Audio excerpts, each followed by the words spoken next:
We go to this one straight away, and the Gauteng Health Department says it is fully prepared to handle emergencies during the festive season, but it's already seeing an increase in incidents. The department says it has enhanced its response times to ensure swift and efficient reactions to emergencies.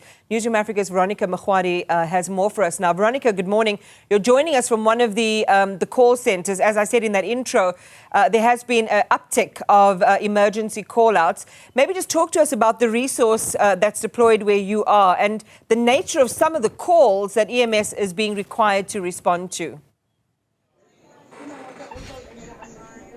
Well, certainly, Man, I am standing in the dispatch center here at the Gauteng Emergency Command Center, where these essentially are the voices that stand between you and I and those life-saving sirens of an ambulance. Every day, these women and men answer the most distressing calls, from medical emergencies to life-threatening incidents, especially during this festive peak season. In fact, just behind me, you can see them working, of course, tirelessly coordinating some of those teams on the ground and ensuring that they, of course, reach those that are in need. And specifically at this time, the need is definitely great. We heard earlier during a briefing with the CEO of EMS that compared to the figures last year, which stood at around 44,000 in terms of emergency incidents in Gauteng, we're currently standing on the 25th of December at over 48,000. And that just really tells you about the sheer volume of the number of emergencies and the number of them. But just to give us a breakdown and a detailed explanation of how the picture is, I am joined by the CEO, Ntate Ruben. Thank you so much for your time. We talked about those numbers already surpassing last year's festive season. Just give us and tell us a little bit more about what are those emergencies that we're seeing and how the picture is so far. Thank you. So what we're doing currently, we are categorizing all our emergencies into different categories.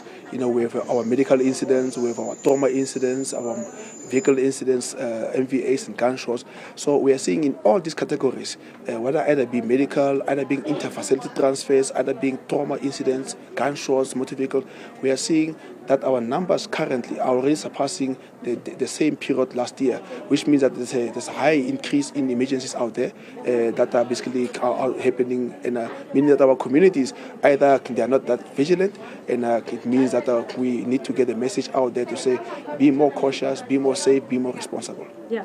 And in regards to that, you speak about communities. The reality is, at a time like this, there has been some criticism from the EMS's side in regards to response, the issue of ambulances, the issue of, just some of those medical teams getting to situations quick enough. What are we doing to address those challenges? So as a province, there are multiple interventions. You will know that our Premier talked about the e-panic button, where the app should be downloaded and so forth. This is a project that is ongoing, and that will also assist us in basically, as you use that device to request for services, we can pin you by location. Because what we found out as we were analyzing the reasons as to why are we being criticized as EMS, that we are taking forever, we're taking for so long. We've analyzed that in the main is that our citizens don't know where they are when they make emergencies. Maybe they are under distress, they are panicking, adrenaline is high, they are not observant as to their whereabouts, and to can give us the indication as to where are you, what is happening. So it's something that we continue to work in educating the community that when you call an ambulance, make sure that you give us clearly your name, your contact details, and be vigilant of where are you. Because we've seen that people will register, will say, we need an ambulance for a motor vehicle accident. And then our agents will then ask, where are you on the N1? And we realize that it's a problem.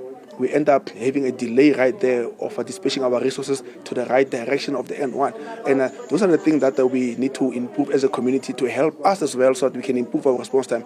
So as EMS, we are trying all our best to make systems available so that we can know where are you exactly. And as you phone the 112 number, make sure that you give your correct location of where are you and your contact details, and speak clearly, because during this time people are stressed, they are not audible enough, and they give sometimes wrong directions, or they even give wrong details of their their telephones, which means we cannot get back to them should we have a follow-up to establish that our guys are in the area but they don't seem to be finding the incident. But then due to the wrong telephone numbers, then we cannot be contacted. Well, thank you so much for that crucial tips there for residents and viewers that are watching, that in a case of emergency, call the 112 number. Make sure that you are audible, you are aware of where you are, and you can give those crucial details to, of course, members in this room that are responsible for dispatching emergency services to your location.